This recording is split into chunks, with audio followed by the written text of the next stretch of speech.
What is up, Brandcast? You guys having a fun time tonight or what, huh? All right. Well, hey everybody, I'm Todd Kaplan, and I couldn't be more excited to be with you here tonight.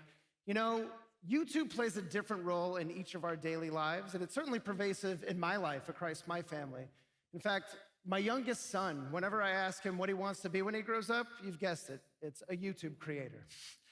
You know, now, while we all consume the platform in different ways, one thing is certain. YouTube always has played a central role in many of our lives. It's where we watch what we love. You know, and Pepsi was one of the early brands to really embrace YouTube as a platform. About 11 years ago, we created content for YouTube that absolutely took the internet by storm. Who here remembers Uncle Drew? You guys remember that? Yeah, at that time, we took NBA rookie Kyrie Irving and disguised him as an old man, dropped him at a local park to play some pickup, and the rest is history, right? Now, what started as a piece of content became a cultural phenomenon, racking up over 100 million views on YouTube. Even became a full-length feature film. You know, and as a brand that thrives on consumer connection, you know, culture has been something that's always been at the core of our strategy. I love that you guys it still hits today, right? That's it. Kyrie. All right, but basically, you know, all roads in culture, they go through YouTube at the end of the day. You know, culture has been at the core of Pepsi for decades. From Michael, to Britney, to Beyonce, to Bad Bunny. You know, our category is driven by this idea of impulse purchase decisions, right? So Pepsi needs to really establish deep consumer connections to really stay relevant. So we've built a culture-first approach to really drive consumption and unleash our creativity in new ways, connecting with consumers in relevant moments that will drive meaningful business outcomes for us. And for Pepsi, what that has meant is 21 consecutive quarters of positive sales growth and some of our highest brand equity scores in years. Yeah, right? And YouTube has been a partner with us every step of the way. Like when we wanted to engage consumers during the holidays, a time that our competitor is typically owned, we tapped into the dirty soda trend, creating one of our own called Pilk. It's Pepsi plus milk. Now, trust me, it is much better than it sounds. I suggest you try it after this. But what started as an ad with Lindsay Lohan that drove over 50 million views on YouTube became engagement with thousands of fans uploading their own videos and their own takes, making it themselves. So by creating our own cultural trend and then quickly reacting to where the moment took us, we were able to unlock new behaviors and actually drive consumption of our brand. You know, YouTube is also a place where we can unleash our creativity, building upon some of the biggest cultural moments. Ahead of our final Pepsi Super Bowl halftime show, we actually created a movie-style trailer we called The Call. It showed Dr. Dre recruiting Snoop, Eminem, and all the other icons to join him for what would prove to be an absolutely epic show.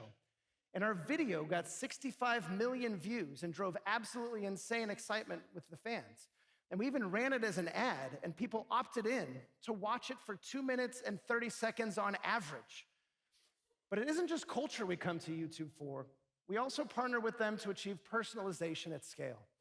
You know, we found it beneficial to build upon our creative and connect with people in critical moments using Google AI. So why don't we take our Pepsi Zero Sugar campaign that we called Zero Compromise. This is a consumer that's drinking Pepsi Zero Sugar. They're in a life phase that requires them to constantly compromise, but they didn't want to compromise on taste when it came to their zero-calorie soda. So we built this insight into the creative in pursuit of a more personalized approach. And using Google AI, what began as one ad soon became 70 bespoke ads with custom voiceovers to engage our target around those moments of compromise in more contextually relevant ways. You know, YouTube allowed us to deliver personalization at scale, allowing us to reach the right people with the right message in the right moment, outperforming our usual ads by over 50%.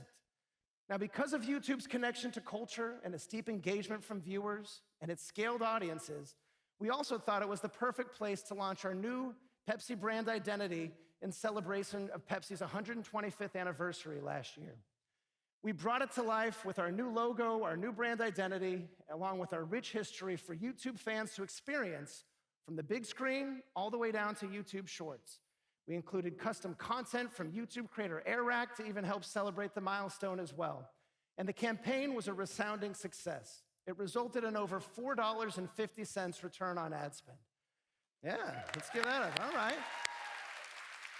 So in closing, our success on YouTube has hinged on a number of things, but largely with a strong partnership with our teams at Google and our agency at OMD, who collaborate every single day to gather insights, foster creativity, and stay on the cutting edge of Google innovation. This partnership, this ability to stay connected to our audience and culture is why YouTube is consistently one of Pepsi's top ROI drivers. Yeah. So at the end of the day, if I could say one thing to you tonight, it's this. If you have a story to tell it on YouTube. It's a place unlike any other where you can be embedded with culture, you can achieve depth of engagement, and you can achieve a whole new scale of reach for your audience. YouTube is a platform that can drive all the business outcomes you want and that you care about most, all in one place. So with that, thank you very much for your time, and I'd like to turn it over to the one and only Sean Downey. Thank you.